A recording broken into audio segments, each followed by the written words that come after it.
جتنی بھی عبادتیں اسلام کے اندر ہیں ساری عبادتوں کا مقصد اور خلاصہ کلام تقوی حاصل کرنا ہے۔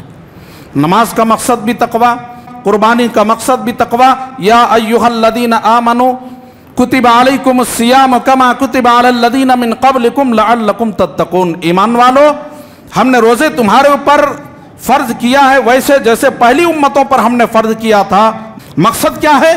لعلکم تتقون، ہم نے روزہ اس لیے فرض کیا ہے تمہارے اوپر تاکہ تمہارے اندر تقوی کی صفت آ جائے، تم متقی بن جاؤ۔ کہیں ایسا تو نہ ہو کہ ہمارے اعمال رد ہو رہے ہوں، کہیں ایسا تو نہ ہو کہ اللہ ہم سے ناراض ہو رہے ہوں، کہیں ایسا تو نہیں کہ میرے اندر کوئی ریاکاری پائی جا رہی ہو، کہیں ایسا تو نہیں کہ اخلاص سے یہ عمل خالی ہو۔ اس طرح دل کی کیفیت کو، اسی دل کی کیفیت کو اور اپنے نفس کے محاسبے کو تقوی کا ذالک تقوی، یہی تقوی ہے۔ مسجد سے باہر نکلو فتنہ ہی فتنہ ہے، مسجد سے گھر سے باہر نکلو برائیاں ہی برائیاں نظر آئیں گی، دنیا کے ہر چہار جانب فتنے ہی فتنے نظر آتے، برائیاں ہی برائی، گناہ ہی گناہ نظر آ رہا ہے۔ یارو ان تمام برائیوں سے، ان تمام گناہوں سے، ان تمام فتنوں سے اپنی زندگی کو بچا لینا، اپنے آپ کو بچا لینا، یہی تقوی ہے، اسی کا نام تقوی ہے۔ الحمدللہ نحمدہ ونستعینہ، من یہدہ اللہ فلا مضل لہ ومن يضلل فلا هادي له واشهد ان لا اله الا الله وحده لا شريك له واشهد ان محمدا عبده ورسوله يا ايها الذين امنوا اتقوا الله حق تقاته ولا تموتن الا وانتم مسلمون يا أيها الناس اتقوا ربكم الذي خلقكم من نفس واحدة وخلق منها زوجها وبث منهما رجالا كثيرا ونساء واتقوا الله الذي تساءلون به والأرحام إن الله كان عليكم رقيبا يا أيها الذين آمنوا اتقوا الله وقولوا قولا سديدا يصلح لكم أعمالكم ويغفر لكم ذنوبكم ومن يطع الله ورسوله فقد فاز فوزا عظيما أما بعد فإن خير الحديث كتاب الله وخير الهدي هدي محمد صلى الله عليه وسلم وشر الأمور محدثاتها وكل محدثة بدعة وكل بدعة ضلالة وكل ضلالة في النار أعوذ بالله السميع العليم من الشيطان الرجيم بسم الله الرحمن الرحيم إن المتقين في ظلال وعيون وفواكه مما يشتهون كلوا واشربوا هنيئا بما كنتم تعملون إنا كذلك نجزي المحسنين وقال النبي صلى الله عليه وسلم في الحديث عن أبي هريرة رضي الله تعالى عنه قال قال رسول الله صلى الله عليه وسلم إن الله لا ينظر إلى أجسامكم ولا إلى صوركم ولكن ينظر إلى أعمالكم وقلوبكم رواه مسلم رب اشرح لي صدري ويسر لي أمري واحلل عقدة من لساني يفقهوا قولي رب زدني علما آمین۔ محترم حضرات، بزرگوں، نوجوان ساتھیوں، عزیز بچوں، تمام قسم کی تعریفیں اس رب ذوالجلال وحدہ لا شریک خالق کائنات مالک ارض و سما کے لیے لائق و زیبا ہیں، جو بیدہ الملک وہو علی کل شیء قدیر اور مربی و انس و جاں ہیں، جنہوں نے ہماری اور آپ کی رشد و ہدایت کے لیے ہر زمانے میں، ہر دور میں یکے بعد دیگرے انبیاء کرام اور رسولوں کا سلسلہ جاری رکھا۔ اللہ کے ان تمام جملہ انبیاء کرام علیہم الصلاۃ پر اللہ کے بے شمار درود و سلام نازل ہوں، خصوصاً اس ذات مبارکہ مقدسہ مطہرہ کے اوپر جنہوں نے اپنی 23 سالہ زندگی کو اپنی امت کے لیے وقف کر دیا۔ اللہ کے بے شمار درود و سلام نازل ہوں اس مقدس ہستی پر جنہوں نے زخم کھا کر اپنی امت کے لیے پھول برسائے۔ اللہ کے بے شمار انگنت اللہ تعداد درود و سلام نازل ہوں اس مقدس ذات پر جنہوں نے قم فانذر کے بعد 20 سال سے زائد عرصہ تک چین اور سکون کی نیند نہ سوئے، یعنی پیارے حبیب جناب محمد رسول اللہ صلی اللہ علیہ وسلم پر اللہ کے انگنت اللہ تعداد درود و سلام نازل ہوں۔ اسلامی بھائیوں، خطبہ مسنونہ کے بعد اللہ کی مقدس کتاب قرآن مجید سورہ مرسلات سے چند آیات کریمہ پڑھی گئی ہیں اور صحیح مسلم شریف کی ایک چھوٹی سی حدیث پاک آپ کے سامنے پڑھی گئی ہیں۔ انشاءاللہ العزیز انہی آیات اور حدیث کے تعلق سے کچھ باتیں آپ کے سامنے عرض کروں گا۔ آج کے جمعے کے خطبے میں جس موضوع پر گفتگو کروں گا آپ کے سامنے وہ ہوگا تقویٰ کی اہمیت، تقویٰ کسے کہتے ہیں۔ انشاءاللہ العزیز اسی موضوع پر آپ کے سامنے گفتگو کروں گا۔ سب سے پہلے اس بات کو اچھی طرح سے ذہن میں بٹھا لیجئے کہ تقویٰ اسلام کے اندر جتنی بھی عبادتیں ہیں، عبادات کے جتنے بھی اقسام ہیں، ساری عبادتوں کا لب لباب اور ساری عبادتوں کا مقصد اور خلاصہ ایک ہی ہے، وہ تقویٰ ہے۔ جتنی بھی عبادتیں اسلام کے اندر ہیں، ساری عبادتوں کا مقصد اور خلاصہ کلام تقویٰ حاصل کرنا ہے۔ نماز کا مقصد بھی تقویٰ، روزے کا مقصد بھی تقویٰ، قربانی کا مقصد بھی تقویٰ۔ یا ایھا الذین آمنوا کتب علیکم الصیام کما کتب علی الذین من قبلکم لعلکم تتقون۔ ایمان والو، ہم نے روزے تمہارے اوپر فرض کیا ہے ویسے جیسے پہلی امتوں پر ہم نے فرض کیا تھا۔ مقصد کیا بیان کیا؟ مقصد یہ نہیں تھا اللہ رب العالمین کا کہ اپنے بندوں کو بھوکا رکھ کر ظلم کرے، یہ مقصد ہرگز نہیں اللہ رب العالمین کا۔ مقصد کیا ہے؟ آگے اسی آیت کے آخر میں اللہ تعالیٰ بیان کر رہے ہیں لعلکم تتقون، ہم نے روزہ اس لیے فرض کیا ہے تمہارے اوپر تاکہ تمہارے اندر تقویٰ کی صفت آ جائے، تم متقی بن جاؤ۔ روزے کا مقصد بھی تقویٰ ہو گیا۔ لن ینال اللہ لحومها ولا دماؤها ولکن ینالہ التقویٰ منکم۔ لوگو، قربانی کا گوشت اور نہ ہی خون اللہ رب العالمین کے یہاں پہنچتا ہے، جو چیز پہنچنے والی ہے وہ تمہارے دلوں کا تقویٰ ہے۔ قربانی کا مقصد بھی تقویٰ، اور متقیوں کی ہی قربانی اللہ رب العالمین قبول کرتا ہے، تقویٰ والوں کی قربانی اللہ قبول کرتا ہے۔ سورہ مائدہ کے اندر اللہ رب العالمین نے ارشاد فرمایا وَاتْلُو عَلَيْهِمْ نَبَأَ ابْنَيْ آدَمَ بِالْحَقِّ إِذْ قَرَّبَا قُرْبَانًا فَتُقُبِّلَ مِنْ أَحَدِهِمَا وَلَمْ يُتَقَبَّلْ مِنَ الْآخَرِ قَالَ لَأَقْتُلَنَّكَ قَالَ إِنَّمَا يَتَقَبَّلُ اللَّهُ مِنَ الْمُتَّقِينَ۔ اے نبی کائنات علیہ السلام، آپ اپنی امت کو آدم کے 2 بیٹوں کا سچا واقعہ سنا دیجئے۔ وَاتْلُو عَلَيْهِمْ نَبَأَ ابْنَيْ آدَمَ بِالْحَقِّ، آدم کے 2 بیٹوں کا سچا واقعہ آپ اپنی امت کو سنا دیجئے۔ وہ کون سا واقعہ ہے؟ ان میں سے دونوں نے اللہ رب العالمین کی بارگاہ میں قربانی پیش کی، اور ان میں سے ایک کی قربانی اللہ نے قبول کر لی اور ایک دوسرے کی قربانی اللہ نے رد کر دی۔ تفسیری روایت کے مطابق قابیل کی قربانی اللہ رب العالمین نے رد کر دی اور حابیل کی قربانی اللہ نے قبول کر دی۔ قابیل نے کہا قال لأقتلنک، حابیل تیری قربانی اللہ نے قبول کر لی ہے اس لیے میں تجھے قتل کر دوں گا۔ حابیل نے جواب دیا قال انما یتقبل اللہ من المتقین۔ جواب یہاں دیکھیے، کہا قابیل اس میں میری کیا غلطی ہے؟ رب نے تیری قربانی رد کر دی ہے، اس میں ہماری کیا غلطی ہے؟ قال انما یتقبل اللہ من المتقین، اللہ تو متقیوں کی قربانی قبول کرتا ہے، تیرے دل کے اندر کھوٹ رہا ہوگا، تیری نیت صحیح نہیں ہوگی، تیرے اندر اخلاص نہیں ہوگا جس کی بنیاد پر اللہ نے تیری قربانی رد کر دی۔ قال انما یتقبل اللہ من المتقین، اللہ تو متقیوں کی قربانی قبول کرتا ہے، اور قیامت کا دن ہوگا لوگوں تقویٰ ہی دیکھا جائے گا، تقوی کی بنیاد پر فیصلے ہوں گے۔ عن ابی ہریرہ رضی اللہ تعالیٰ عنہ قال قال رسول اللہ صلی اللہ علیہ وسلم ان اللہ لا ينظر الى اجسامکم ولا الى صورکم ولكن ينظر الى اعمالکم وقلوبکم۔ حضرت ابو ہریرہ رضی اللہ تعالیٰ عنہ حدیث کے راوی بیان فرماتے ہیں کہ نبی صلی اللہ علیہ وسلم نے ارشاد فرمایا کہ لوگو، اللہ رب العالمین نہ تمہارے جسموں کو دیکھے گا نہ تمہاری صورتوں کو دیکھے گا۔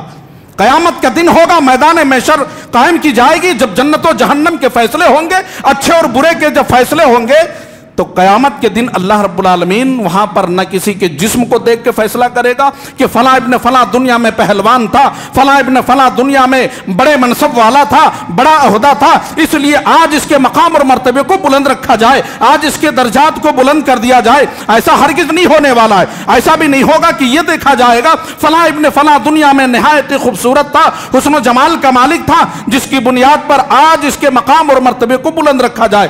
یارو، قیامت کے دن انسان کے جسموں کو دیکھ کر، ان کی صورتوں کو دیکھ کر فیصلے نہیں ہونے والے۔ اگر صورت کو دیکھ کر، شکل و صورت کی بنیاد پر اگر کسی کے مقام اور مرتبے کو بلند کیا جاتا تو یاد رکھیے حضرت بلال رضی اللہ تعالیٰ عنہ نے جو مقام حاصل کیا ہے لوگوں، وہ اس مقام کو نہیں پہنچ سکتے تھے۔ کیوں؟ اس لیے کہ حضرت بلال رضی اللہ تعالیٰ عنہ شکل و صورت کے اعتبار سے نہایت ہی کالے کلوٹے صحابی، بے انتہا کالا انسان، حبشی غلام ہے، بے انتہا کالا، شکل و صورت بالکل کالا ہے، لیکن مقام اتنا اونچا ہے، مرتبہ اتنا بلند ہے اللہ کے نظر میں۔ نبی کائنات علیہ السلام فرماتے ہیں، بخاری شریف کتاب التہجد کی روایت ہے کہ لوگوں، اللہ نے مجھے معراج کرائی اور اسی معراج کی رات میں نے اپنے رب کی بہت بڑی بڑی نشانیاں دیکھی۔ اللہ نے مجھے بہت بڑی بڑی نشانیاں دکھلائیں، میں نے بہت بڑی بڑی قدرت کی نشانیاں دیکھی اس رات، معراج کی رات۔ انہی بڑی نشانیوں میں سے ایک نشانی یہ بھی ہے کہ اللہ نے مجھے جہنم بھی دکھلایا۔ یارو، میں نے جہنم کی آگ کو دیکھا ہے، اور اسی رات، اسی معراج کی رات میرے پروردگار نے مجھے جنت کا بھی سیر کرایا۔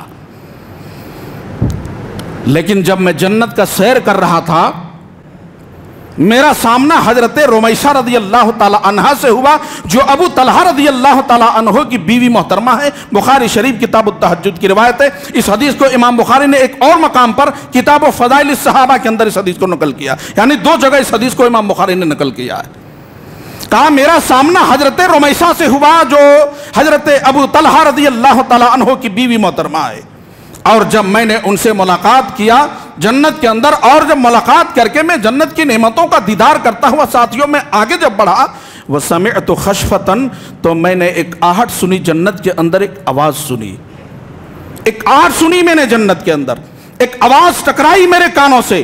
میں نے جبرائیل سے پوچھا کہ جبرائیل، یہ آواز جنت میں کہاں سے آ رہی ہے؟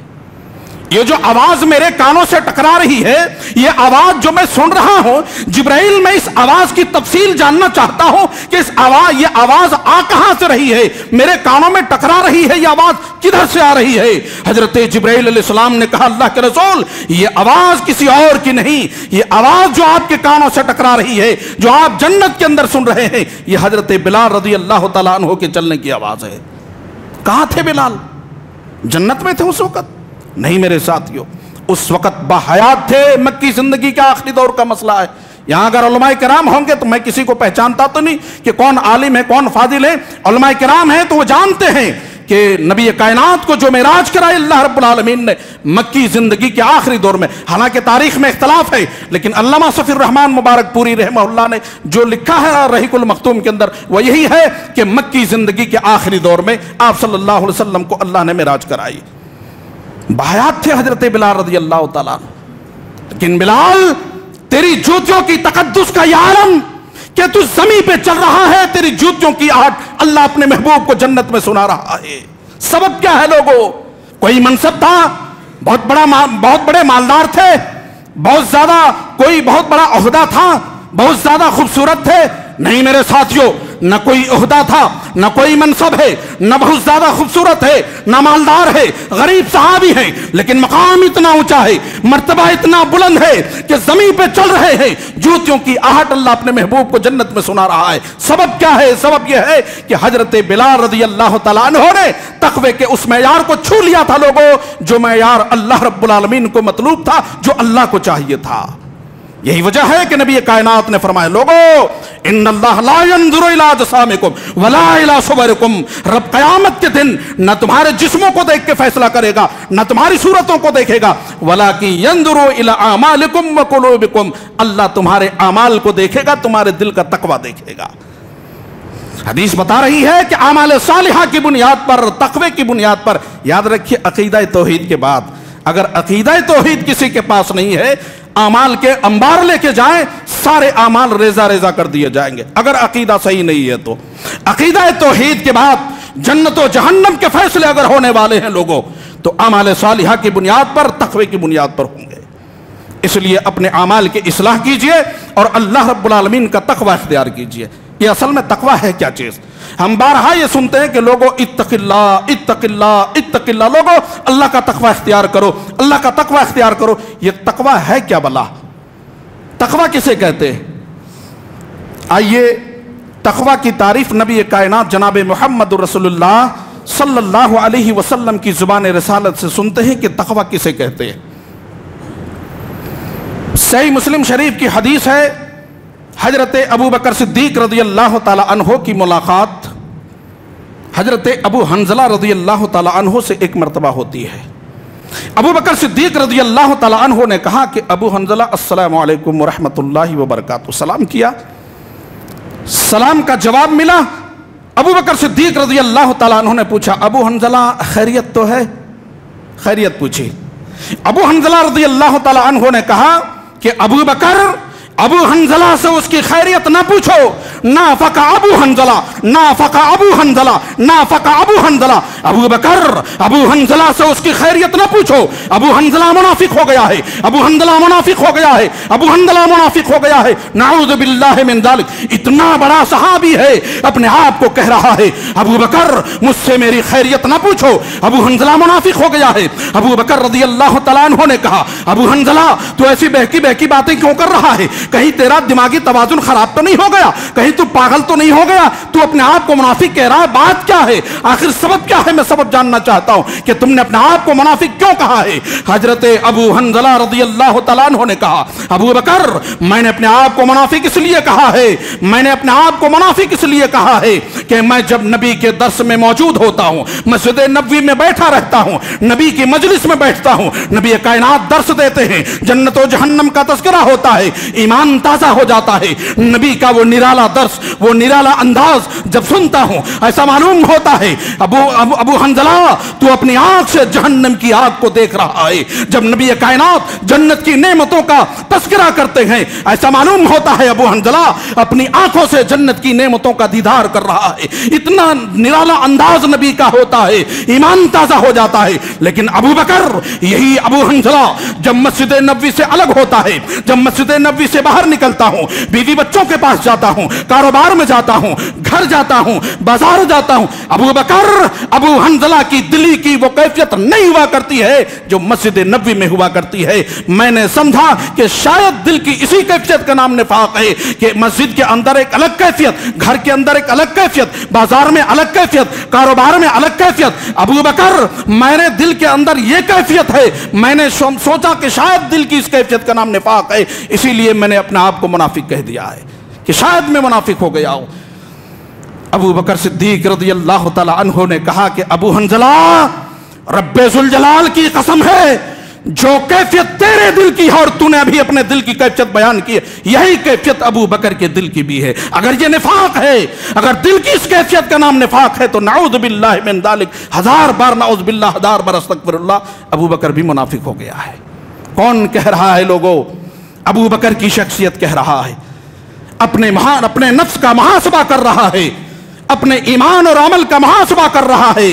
آج ہم صبح سے شام تک نہ جانے کتنے جھوٹ بولتے ہیں، نہ جانے کتنے بھائیوں کی غیبت کرتے ہیں، کبھی ہم نے رات میں محاسبہ نہیں کیا کہ آج ہم نے کتنا گناہ کیا، کتنے جھوٹ بولے، کتنی غیبتیں کی ہیں، کتنے لوگوں کی برائیاں کی ہیں، کتنے لوگوں کو ہم نے کاروبار میں دھوکہ دیا ہے، کبھی ہم نے اپنے اعمال کا محاسبہ نہیں کیا۔ ابو بکر کی شخصیت کہہ رہا ہے، وہ ابو بکر جس کے بارے میں نبی کائنات نے ایک موقع پر کہا تھا، بخاری شریف کتاب الصوم کی روایت ہے، عن ابی ہریرہ رضی اللہ تعالیٰ عنہ قال قال رسول اللہ صلی اللہ علیہ وسلم من انفق زوجین فی سبیل اللہ نودی من ابواب الجنہ یا عبد اللہ هذا خیر یا عبد اللہ هذا خیر فمن كان من اہل الصلاة دعیا من باب الصلاة ومن كان من اہل الجہاد دعیا من باب الجہاد ومن كان من اہل الصيام دعیا من باب الریان ومن كان من اہل الصدقة دعیا من باب الصدقة فقال ابو بکر بأبی انت وأمی یا رسول اللہ ما على من دعیا من تلك الابواب من ضرورة فليدعى من تلك الابواب من كلها فقال نعم وارجو ان تكون منهم رواہ البخاری کتاب الصوم۔ حضرت ابو ہریرہ رضی اللہ تعالی عنہ روایت کرتے ہیں کہ نبی صلی اللہ علیہ وسلم نے ارشاد فرمایا من انفق زوجین فی سبیل اللہ، لوگوں جو شخص تم میں سے اللہ کی راہ میں ایک ہی جنسیت کی دو چیزیں خرچ کرتا ہے، یعنی جوڑا جوڑا خرچ کرتا ہے. کسی نے اللہ کی راہ میں فی سبیل اللہ ایک گھوڑا صدقہ کیا اور اس نے سوچا کہ ایک نہیں دو دینا چاہیے، ابھی ایک اور گھوڑا اس نے اللہ کی راہ میں صدقہ کر دیا. کسی نے اللہ کی راہ میں 1000 کا یا 2000 کا نوٹ خرچ کیا، دل میں آیا نہیں یہ ضرورت مند ہے ابھی اور دینا چاہیے، ایک 2000 کا ایک اور نوٹ اس نے اللہ کی راہ میں دے دیا، فی سبیل اللہ دے دیا. من انفق زوجین فی سبیل اللہ، اس حدیث کا یہی مفہوم ہے، جوڑا جوڑا خرچ کرنا، ایک ہی جنسیت کی دو چیزیں اللہ کی راہ میں خرچ کر دینا، ایک ہی طرح کی دو چیزیں اللہ کی راہ میں دے دینا.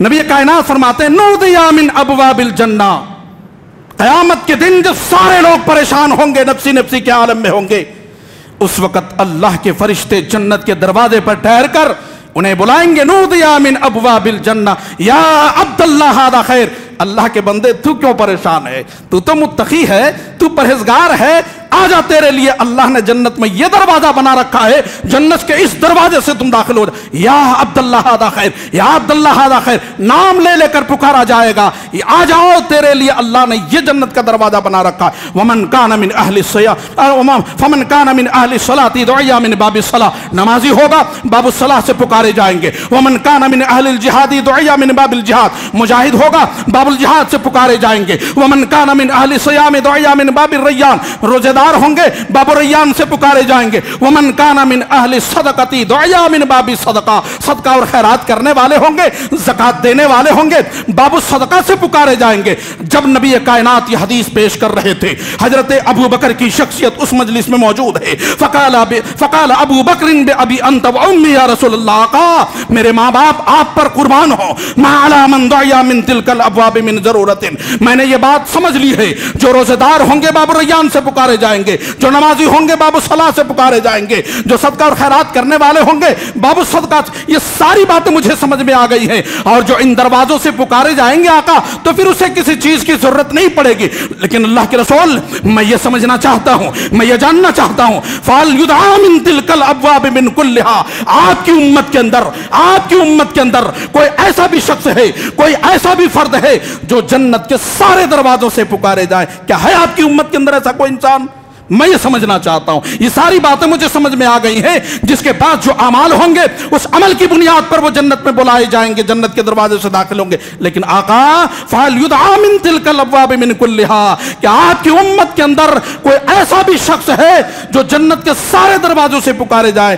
نبی کائنات نے فرمایا فَقَالَ نَعَمْ وَأَرْجُو أَن تَكُونَ مِنْهُمْ، ہاں ابو بکر میری امت کے اندر ہے وہ شخص، اور مجھے امید ہے کہ ابو بکر وہ ان میں سے تم ہو جو جنت کے سارے دروازوں سے پکارے جاؤ گے. اتنا بڑا مقام جسے نبی کائنات اپنی زبان رسالت سے اپنی زندگی میں جنت کی بشارت دی ہو. ابو بکر جنت کے سارے دروازوں سے تم پکارے جاؤ گے، مجھے امید ہے. وہ شخص کہہ رہا ہے کہ ابو حنظلہ اگر دل کی اس کیفیت کا نام نفاق ہے تو نعوذ باللہ میرے دل کی بھی یہی کیفیت ہے، ابو بکر بھی شاید منافق ہو گیا ہے. اللہ اکبر، کیا محاسبہ ہے یارو، کیا حساب لے رہے ہیں اپنے نفس کا، اپنے اعمال کا. وہ ابو بکر جن کے بارے میں حضرت عمر بن خطاب رضی اللہ تعالیٰ عنہ نے غزوہ تبوک کے موقع پر کہا تھا، جب نبی کائنات نے فرمایا کہ لوگوں کون ہے جو غزوہ تبوک کی تیاری کے لیے اللہ کی راہ میں صدقہ اور خیرات کرے گا، ابو بکر نے گھر کا سارا مال لا کر رکھ دیا. عمر نے سوچا کہ آج اچھا موقع ہے نیکیاں کمانے کا، آج میں نبی کی خدمت میں گھر کا آدھا مال لا کر رکھ دیتا ہوں. گھر کا آدھا مال لا کر رکھ دیا. حضرت عبد الرحمن ابن عوف رضی اللہ تعالیٰ عنہ نے 29.5 کلو چاندی لا کر رکھ دیا. حضرت عثمان ابن عفان رضی اللہ تعالیٰ عنہ نے 900 اونٹ، 100 گھوڑے، 5.5 کلو سونا، 29.5 کلو چاندی نبی کی خدمت میں لا کر رکھ دیا. آقا میں اکیلے تنہا عثمان غزوہ تبوک کی مجاہدوں کے لیے سواری کا انتظام تنہا عثمان کرے گا. آقا آپ نے جنت کی بات کہی ہے، کسی اور کو جنت نہ دی، مجھے اپنے رب سے مجھے جنت دلا دیجئے. آپ عثمان غنی نے اتنا کلیجہ ٹھنڈا کیا نبی کا، اللہ رب العالمین کہتا ہے کہ اے میرے نبی عثمان غنی کو جنت کی بشارت دے دو۔ قط قط یا عثمان اشہد لک بالجنہ، قط قط یا عثمان اشہد لک بالجنہ، ما ضر عثمان ما ضر عثمان ما عمل بعد اليوم قط۔ عثمان بس کرو بس کرو، تو نے نبی کا کلیجہ اتنا ٹھنڈا کیا ہے کہ رب مجھے حکم دے رہا ہے میں تجھے جنت کی بشارت سناؤ، بس کرو عثمان، ما ضر عثمان ما ضر عثمان ما عمل بعد اليوم قط۔ اے عثمان آج کے بعد اگر تو ایک بھی نیکی نہیں کرے گا عثمان تب بھی تجھے اللہ کوئی نقصان نہیں پہنچائے گا، عثمان تب بھی جنتی ہے۔ عثمان فی الجنہ، عثمان فی الجنہ، عثمان فی الجنہ، 8 مرتبہ جنت کی بشارت دی۔ اسی موقع پر نبی کائنات نے پوچھا تھا اب ابو بکر تو نے کیا لایا ہے؟ کہا آقا گھر میں جو کچھ بھی تھا لا کر آپ کی خدمت میں رکھ دیا ہوں۔ گھر میں کیا چھوڑا؟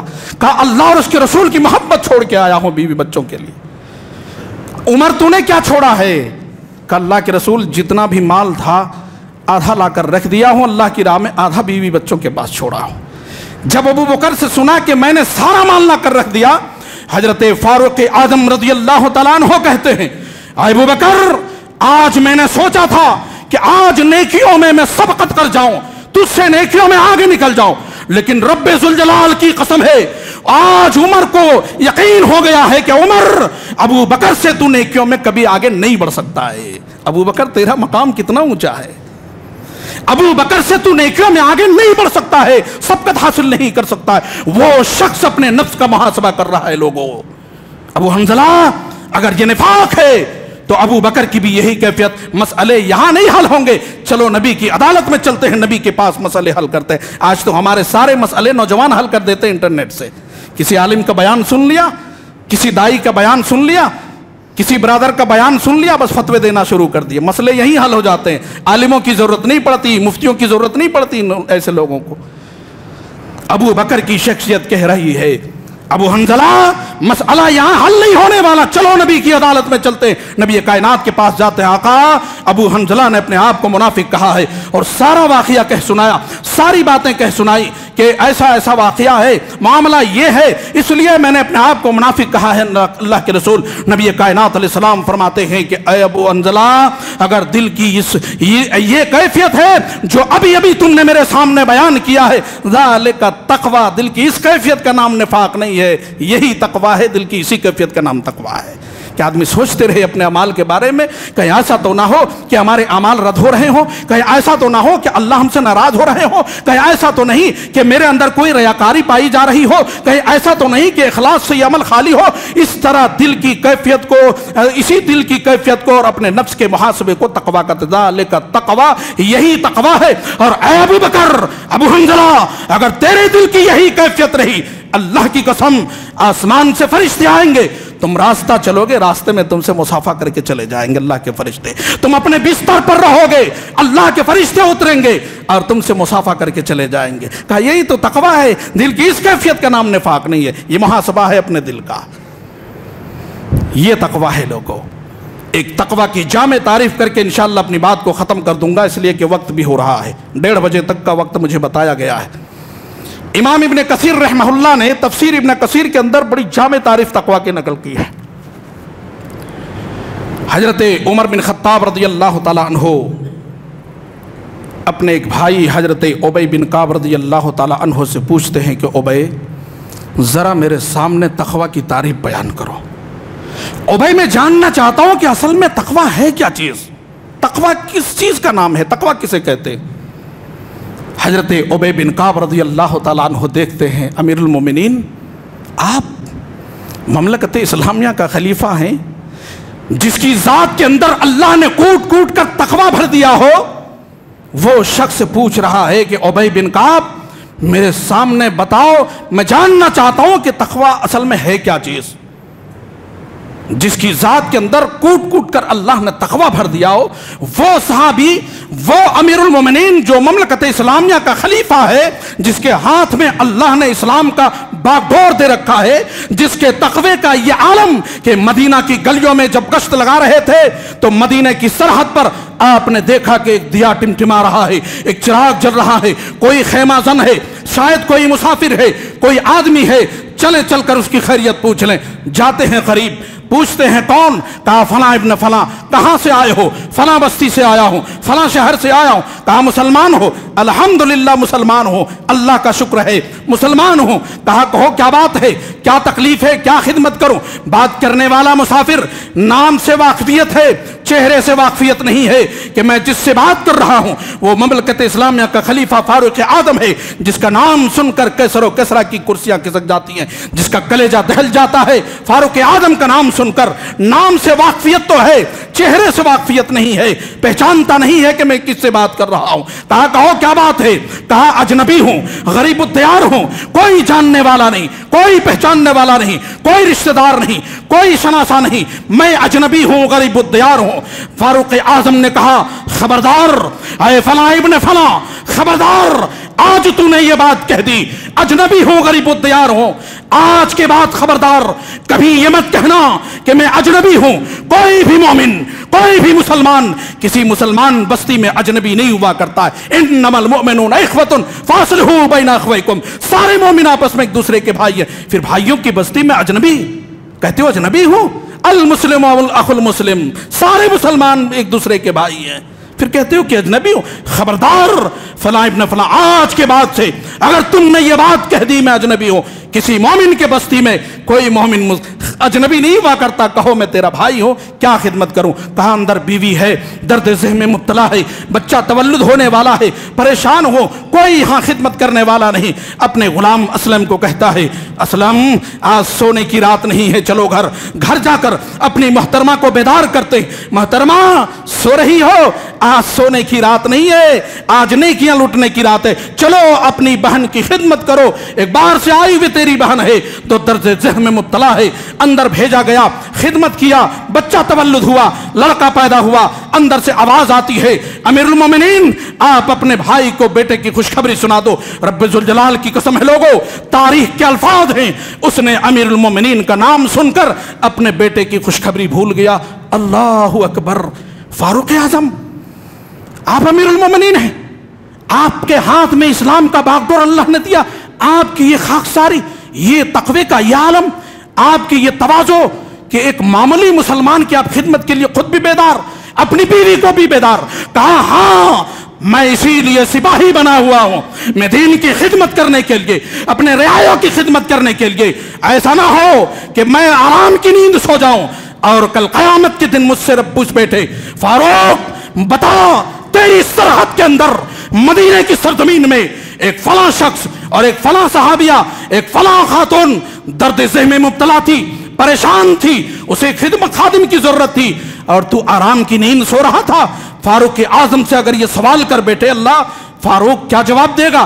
ہاں میں سپاہی ہوں دین کا، میں خادم ہوں آپ لوگوں کا، میں آپ کی خدمت کے لیے تیار ہوں۔ اللہ اکبر! جن کے تقوی کا یہ عالم ہو وہ شخص اپنے بھائی سے پوچھ رہا ہے ابی بن کعب میرے سامنے تقوی کی تعریف بیان کرو، میں سننا چاہتا ہوں تقوی اصل میں ہے کیا چیز، تقوی میں تیری زبان سے سننا چاہتا ہوں۔ اللہ اکبر! کہا امیر المومنین آپ میری زبان سے سننا چاہتے؟ ہاں میں تیری زبان سے سننا چاہتا ہوں۔ اچھا ٹھیک ہے، میں آپ سے پوچھنا چاہتا ہوں امیر المومنین آپ کا گزر کسی ایسے تنگ راستے سے ہو، جو راستہ اتنا تنگ ہو جس سے مشکل سے ایک آدمی گزر پائے، جس کے داہنے طرف بھی کانٹے دار جھاڑیاں ہوں، جس کے بائیں طرف بھی کانٹے دار جھاڑیاں ہوں، دونوں طرف کانٹے دار جھاڑیاں ہوں، راستہ بالکل تنگ ہو، میں آپ سے پوچھنا چاہتا ہوں امیر المومنین آپ کا گزر اس تنگ راستے سے کیسے ہوگا؟ آپ ذرا بتائیں۔ فاروق اعظم رضی اللہ تعالیٰ عنہ کہتے ہیں ابے اگر میری زندگی میں میرا گزر کسی ایسے تنگ راستے سے ہو جو بالکل تنگ ہو، جس کے دونوں طرف کانٹے دار جھاڑیاں ہو، ابے فاروق اپنے دامن کو سمیٹ کر چلے گا، کہیں ایسا نہ ہو کہ فاروق کا دامن کانٹے میں الجھ کر رہ جائے۔ کہا یہی تو تقویٰ ہے، اسی کا نام تقویٰ ہے امیر المومنین۔ زندگی میں قدم رکھنا ہے، پھونک پھونک کر رکھنا ہے، مسجد سے باہر نکلو فتنہ ہی فتنہ ہے، مسجد سے گھر سے باہر نکلو برائیاں ہی برائیاں نظر آئیں گی، دنیا کے ہر چہار جانب فتنے ہی فتنے نظر آتے، برائیاں ہی برائی، گناہ ہی گناہ نظر آ رہا ہے۔ یارو ان تمام برائیوں سے، ان تمام گناہوں سے، ان تمام فتنوں سے اپنی زندگی کو بچا لینا، اپنے آپ کو بچا لینا، یہی تقویٰ ہے، اسی کا نام تقویٰ ہے۔ اللہ نے آخری بات، اللہ نے جو ہمیں انعام کے طور پر ہمیں زندگی دے رکھی ہے، اللہ رب العالمین نے جو زندگی ہمیں دے رکھی ہے لوگوں، یہ ہماری زندگی ایک راہ کے مانند ہے جس کے چاروں طرف خواہشات کی جھاڑیاں لگی ہوئی ہیں، برائیاں ہی برائیاں ہیں، چاروں طرف برائیوں کی جھاڑیاں لگی ہوئی ہیں۔ ان تمام برائیوں سے اور ان خواہشات سے اپنی زندگی کو بچا لینا، اپنے آپ کو بچا لینا، ان گناہوں سے اجتناب کر لینا، اسی کا نام تقویٰ ہے۔ دل کی اسی کیفیت کا نام تقویٰ ہے کہ آدمی گناہوں سے نفرت کرے، گناہوں سے بیزاری اختیار کرے، قدم خود بخود نیکیوں کی طرف بڑھتا چلا جائے۔ دل کی اسی کیفیت کا نام تقویٰ ہے۔ اللہ سے دعا ہے کہ پروردگار عالم ہم سب کو تقویٰ اختیار کرنے کی توفیق نصیب فرما۔ پروردگار عالم، عالم اسلام کے مسلمانوں کی جان، مال، عزت و آبرو، ایمان غیر محفوظ ہیں، اللہ عالم اسلام کے مسلمانوں کی جان، مال، عزت و آبرو، ایمان کی حفاظت فرما دے۔ پروردگار عالم، عالمی پیمانے پر مسلمان پریشان ہیں، مسلمانوں پر ظلم کر رہے ہیں ظالم حکمراں، لیکن اے اللہ ہمارا ایمان اور اعتقاد یہ بھی ہے کہ اس روئے زمین پر تیرے دین کا چہرہ مسخ کرنے کے لیے، تیرے مومن بندوں پر ظلم کرنے کے لیے فرعون بھی آیا، قارون بھی آیا، نمرود بھی آیا، شداد بھی آیا، ابو لہب و ابو جہل بھی آیا، لیکن ان بطش ربک لشدید۔ اللہ ہمارا ایمان یہ بھی ہے کہ تیری پکڑ اتنی سخت ہے کہ تیری پکڑ سے کوئی بھی ظالم بچ نہیں پایا ہے۔ تیری پکڑ اتنی سخت ہے کہ تیری پکڑ سے، تیری گرفت سے کائنات کا کوئی ظالم بچ نہیں پایا ہے۔ اللہ ہمارا ایمان اور عقیدہ ہے اس آیت پر۔ اللہ اسی ایمان اور عقیدے کے ساتھ ہم سارے بھائی مل کر تجھ سے دعا کر رہے ہیں اس بارگاہ سے کہ اللہ مسلمانوں کی ایمان کی حفاظت فرما دے۔ اللہ تو نے وعدہ کیا ہے اذا سألک عبادی انی فانی قریب اجیب دعوت الداعی اذا دعان فلیستجیبوا لی ولیؤمنوا بی لعلہم یرشدون۔ اللہ تو نے سورہ بقرہ کے اندر وعدہ کیا ہے کہ تیرے بندے جب بھی تجھے پکارتے ہیں، جب پکارتے نہیں، اذا سگائے ماضی کے اندر آتا ہے تو کنٹینیوٹی کے معنی میں پایا جاتا ہے، استمرار، ماضی استمراری اسے کہا جاتا ہے۔ کنٹینیو یعنی جب بھی تیرے بندے تجھے پکارتے ہیں، اللہ تو نے وعدہ کیا ہے تو اپنے بندے کو خالی ہاتھ نہیں لوٹاتا ہے، اپنے بندے کی فریاد کو سن لیتا ہے۔ اللہ آج تیرے اس بارگاہ سے ہم سارے بھائی بہن مل کر تیری بارگاہ سے دعا کرتے ہیں، اللہ مسلمانوں کی توحید کی حفاظت فرما دے، امن اور سکون کی زندگی نصیب فرما دے، اس کے ایمان کی، اس کی مال کی، اس کی عزت کی اللہ حفاظت فرما دے۔ عالمی پیمانے پر اللہ ماں اور بہنوں کی عزت و آبرو بھی غیر محفوظ ہے، اللہ ماں اور بہنوں کی عزت و آبرو، اس کے ایمان، اس کی توحید کی حفاظت فرما دے۔ اللہ جب تک دنیا میں زندہ رکھ، ایمان اور توحید پر قائم رکھ، جب رخصت ہو دنیا سے مولا، ایمان پر خاتمہ ہو، توحید پر خاتمہ ہو، خاتمہ بالخیر ہو، کلمہ توحید لا الہ الا اللہ پر ہمارا خاتمہ ہو، آمین یا رب العالمین۔ والسلام علیکم ورحمۃ اللہ وبرکاتہ۔ بارک اللہ لنا ولکم فی القرآن العظیم ونفعنا وإیاکم بالآیات وذکر الحکیم، انہ تعالی جواد کریم ملک رؤوف الرحیم۔ والسلام علیکم۔